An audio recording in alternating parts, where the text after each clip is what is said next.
विषय के जो अभ्यर्थी हैं, अगर वो डिस्क्वालीफाई नहीं होते, मतलब अयोग्य नहीं हो जाते हैं, तो उनकी नियुक्ति उनका पक्का है, क्योंकि वैकेंसी है ज़्यादा और अभ्यर्थी कम है उसमें। बीएड वालों को एक मौका है अभी अपनी जो भी लीगल रिकॉर्ड्स लेने करने का, या राज्य सरकार या एनसीटी अगर कोई अपने गाइडलाइंस अगर संशोधित करती है, को उनके पक्ष में निर्णय देती है, तो उनको एक मौका है।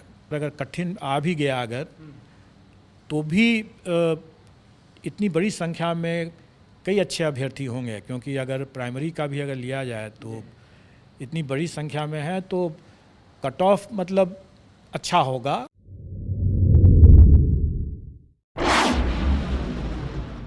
बिहार में शिक्षक नियुक्ति को लेकर के विश्व की सबसे बड़ी परीक्षा हुई। जो इंतजामात किए गए थे उसकी सब जगह सराहना की गई। खुद अभ्यर्थियों ने भी माना कि बीपीएससी ने बेहतर काम किया है। हमारे साथ खुद बीपीएससी के चेयरमैन हैं अतुल प्रसाद जी, उनसे जान लेते हैं। सर, सबसे पहले तो बधाई हो। और ये अभ्यर्थी बधाई दे रहे थे, इसलिए मैं कह रहा हूँ कि अभ्यर्थियों ने खुद कहा कि बीपीएससी ने बेहतरीन एग्जाम लिया। बहुत बहुत धन्यवाद सबका। सब लोगों ने सहयोग से और शांतिपूर्ण तरीके से परीक्षा दिया, इसके लिए वो भी बधाई के पात्र हैं। हम लोगों का आयोग में हमेशा से यह प्रयास रहा है कि हम कदाचार मुक्त परीक्षा कराएं, और आप लोगों ने देखा होगा कि 67th की पुनर्परीक्षा से लेकर के अभी तक जितनी परीक्षाएं हम लोगों ने लिया है, किसी में भी पेपर लीक या वायरल होने की कोई बात नहीं आई है। और अब ये बिंदु जो है आप इतिहास अब हो गया हमारे लिए। और आप ये भी देख रहे होंगे कि आज की जो चर्चाएं भी हो रही हैं वो वायरल या पेपर लीक के बिंदु पर नहीं हो रही है। अब परीक्षा की गुणवत्ता, प्रश्न पत्र की गुणवत्ता और इस तरह की चीज़ें की बातें हो रही हैं, जो कि अच्छी बात है। शैक्षणिक बिंदुओं पर अगर विचार विमर्श अगर होता है तो अच्छी बात है वो। सर, एक चीज़ जानना चाहेंगे कि जो आप लोगों ने जो कंट्रोल रूम बनाया था उसका कितना फ़ायदा मिला, और आपने एक पॉलिसी भी की थी कि नहीं, जो क्वेश्चन पेपर होंगे वो अभ्यर्थियों के बीच जाएंगे, खुलेंगे, और बीपीएससी का अपना सील होगा उस पर। देखिए, हम हमेशा से इस बात को हम समझते हैं और हम मानते हैं कि हमें ऐसे कदाचार करने वालों से 2 कदम आगे रहने की आवश्यकता है। जो कमियां थी सिस्टम की 67th में जो हम लोगों ने देखा, जो वायरल हो गया, उन कमियों को हम लोगों ने चरणबद्ध तरीके से दूर किया। और उसमें से ये भी एक प्रयास था कि हम लोगों ने पहले स्टार्ट किया कि अभ्यर्थियों के समक्ष ही उसको अनसील किया जाएगा। लेकिन हम वहीं तक हम लोग संतुष्ट नहीं हुए, क्योंकि हमारा मानना है कि अगर हम उनसे 2 कदम आगे नहीं रहेंगे तो कदाचार करने वाले सेंध मार देंगे। इसलिए आवश्यक था कि हमें अपनी व्यवस्था में हमेशा लगातार परिवर्तन करते रहना, उसमें सुधार करते रहना। और उसी की कड़ी में इस बार हम लोगों ने यह भी किया कि जो रिटर्न सील जो होगा वो सील हमारा होगा। अभी तक हम लोगों ने पिछले बार में ये किया था कि जो रिटर्न सील होगा, मतलब रिटर्न बक्सा जब आएगा तो उसमें बक्से को जो सील किया जाएगा वो सेंटर सुपरिटेंडेंट का सील होगा। लेकिन इस बार हम लोगों ने उसको ही बदल करके कर दिया कि नहीं, सेंटर सुपरिटेंडेंट का वो सील नहीं होगा, वो सील हम देंगे। और फिर वो हम सीमित संख्या में देंगे ताकि सेंटर सुपरिटेंडेंट उसको लगा दे और फिर तब हमारे पास है, ताकि वो सेंटर सुपरिटेंडेंट के स्तर से या मतलब सेंटर के स्तर से कोई उस सील के साथ परिवर्तन कर दे। अभ्यर्थियों के समक्ष सील करने के बाद, अभ्यर्थियों के जाने के बाद उसको फिर से खोल करके फिर से सील कर दे, इस संभावना से इनकार नहीं किया जा सकता था। और इसी को देखते हुए ऐसा किया गया कि अब हमारा सीमित संख्या में सील जाएगा और उसी को लगा करके उनको वापस भेजना है। इसलिए अब इसकी भी गुंजाइश नहीं रह गई कि सील तोड़ करके फिर से सील करना संभव अब नहीं है। सर, अब तो इंतज़ार सबको रिजल्ट का है, और जो जानकारी मिल रही है रिकॉर्ड समय में रिजल्ट भी आना है। बिल्कुल, हमारा प्रयास ये है ही कि हम रिज़ल्ट दें। और जैसा मैं मानता हूँ कि 9वीं 10वीं और 10वीं 11वीं 12वीं इनका तो हम रिज़ल्ट जल्दी दे देंगे, पहले दे देंगे और जल्दी दे देंगे। जहाँ तक प्राथमिक कक्षों का बारह है, उसके अध्यापक का मामला है, उसमें एक समस्या ज़रूर है जो कि आप सब लोग अवगत हैं इस बात से कि बीएड वर्सेस बीटीसी की जो बातें चल रही हैं, इसमें जब तक वो कन्फ्यूज़न दूर नहीं हो जाता है कि बीएड का क्या करना है, तब तक स्वाभाविक है कि हम बीएड का रिज़ल्ट नहीं दे सकेंगे। लेकिन जो कॉमन मेरिट लिस्ट में जो डिप्लोमाधारी जो आ जाएंगे उनका तो निश्चित रूप से हम रिज़ल्ट निकाल देंगे। बीएड वालों को एक मौका है अभी अपनी जो भी लीगल रिकोर्स लेने करने का, या राज्य सरकार या एनसीटी अगर कोई अपने गाइडलाइंस अगर संशोधित करती है, को उनके पक्ष में निर्णय देती है, तो उनको एक मौका है। सर एक चीज़ और जानना चाहेंगे, एक ट्वीट आपने किया था 9 से 12 तक के अभ्यर्थी जो हैं उनके लिए, बहुत हमारे पास मैसेज आए कि सर से जाकर के पूछिए कि ये जो तैयार रहने की बात है, आप लोग तैयार रहें डॉक्यूमेंट वेरिफिकेशन के लिए, ये क्या है सर? डॉक्यूमेंट वेरिफिकेशन बहुत जल्दी स्टार्ट होने वाला है, और जहाँ तक मुझे अभी ज्ञात है वो शायद हम लोग 4 तारीख से ही शुरू कर दें, 4 सितंबर से। और ये डॉक्यूमेंट वेरिफिकेशन हमारा 11th 12th और 9th 10th और इसका होगा, और इसी में दिव्यांगजनों का भी हम लोग मेडिकल कराएंगे, क्योंकि इसके बिना हम परीक्षा फल नहीं दे सकते हैं। और स्वाभाविक है कि इसमें चूँकि ये ST वाले हैं इसमें, इसलिए सबके सब मैं समझता हूँ कि इसमें बिहार के ही निवासी होना चाहिए, और इसमें हम लोग उनको अपने गृह जिला में ही ये डॉक्यूमेंट वेरिफिकेशन की व्यवस्था करेंगे, ताकि उनको ज़्यादा इधर उधर भटकना न पड़े। लेकिन एक सीमित समय देंगे हम उन्हें, और उसी सीमित समय के अंदर में उनको डॉक्यूमेंट वेरीफाई कराना है और अपना जो मेडिकल कराना है जो दिव्यांगजन हैं।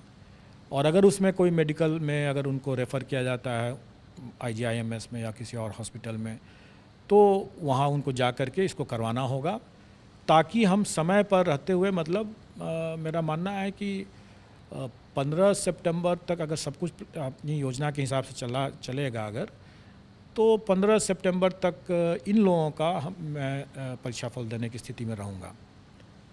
और जहाँ तक प्राथमिक की बात है, वो मैंने पहले ही बताया कि उनका डॉक्यूमेंट वेरिफिकेशन भी हम लोग स्टार्ट कर देंगे, और लेकिन उसमें थोड़ा टाइम लगेगा। तब तक प्राथमिक के अलावे जितने लोग हम लोग कर चुके रहेंगे।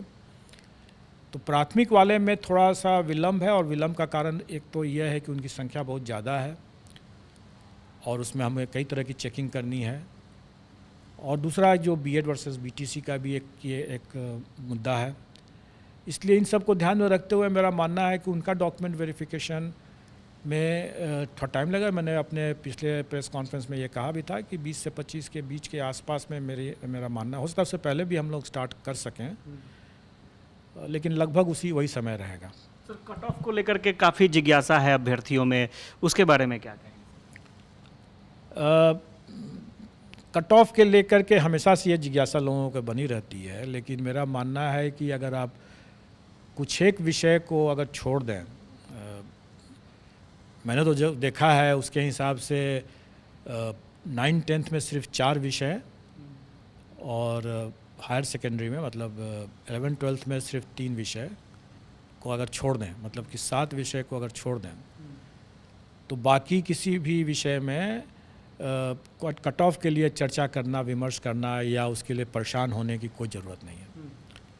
कोई ज़रूरत इसलिए नहीं है कि उसमें मैंने अपने ट्वीट के माध्यम से भी लोगों को एक तरह संकेत देने का कोशिश किया है। लोग उसका सही से नहीं समझ सके, तो फिर मैंने आज हिंदी में भी उसको स्पष्ट कर दिया है कि जो लोग इन 7 विषयों को छोड़ करके अन्य विषय के जो अभ्यर्थी हैं, अगर वो डिस्क्वालीफाई नहीं होते, मतलब अयोग्य नहीं हो जाते हैं, तो उनकी नियुक्ति उनका पक्का है, क्योंकि वैकेंसी है ज़्यादा और अभ्यर्थी कम है उसमें। लेकिन यही स्थिति बाकी में नहीं है।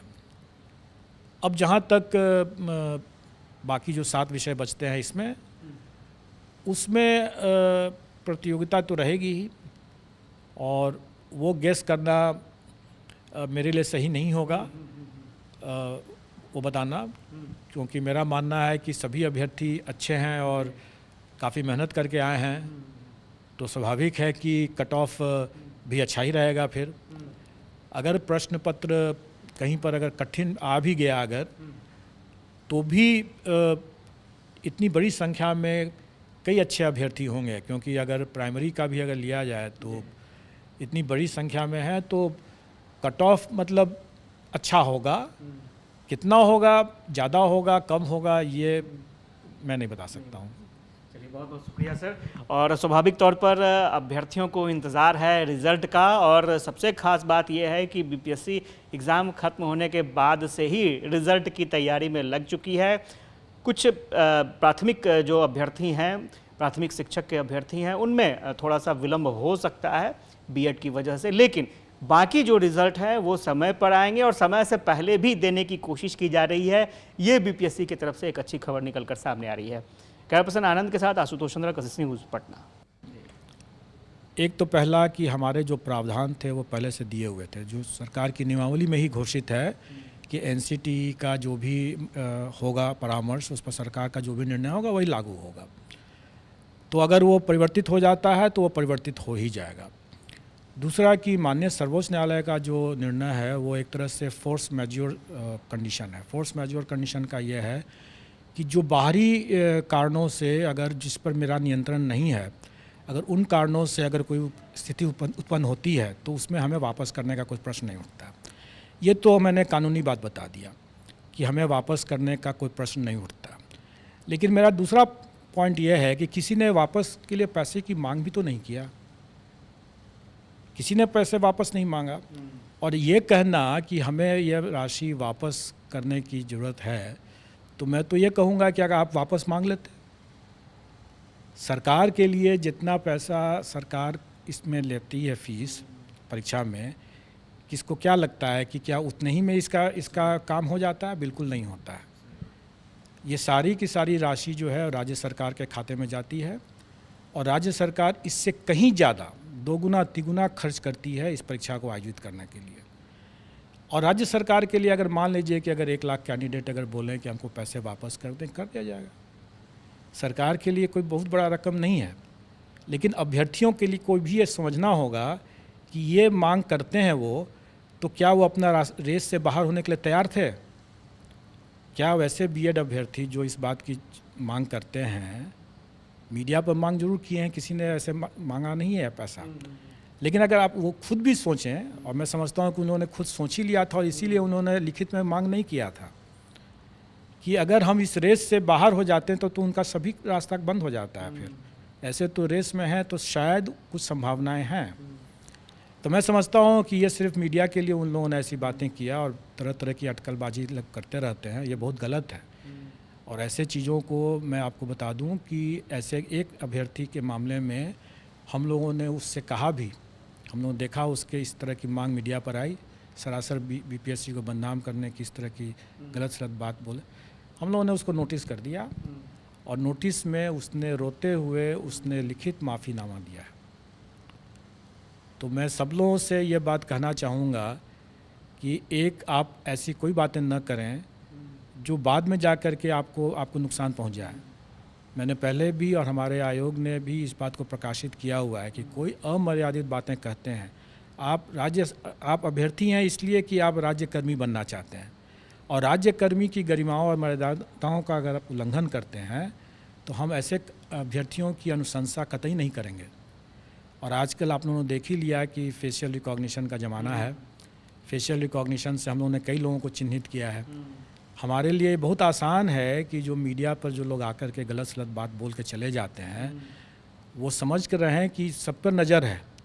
और हमारे सिस्टम के हिसाब से, जैसे मैंने बताया कि एक अभ्यर्थी को हम लोग नोटिस भी दिया और उसने माफ़ी भी मांगा है, हम सबको कर सकते हैं, सबको कर सकते हैं। जिनकी जो भी मेरिट लिस्ट में अगर आ जाते हैं, अगर हम उन पर पकड़ करके हम उनको उनके उस कारण परीक्षा करके उनको लिस्ट से बाहर कर सकते हैं। इसलिए उनको संभल करके बात करनी चाहिए।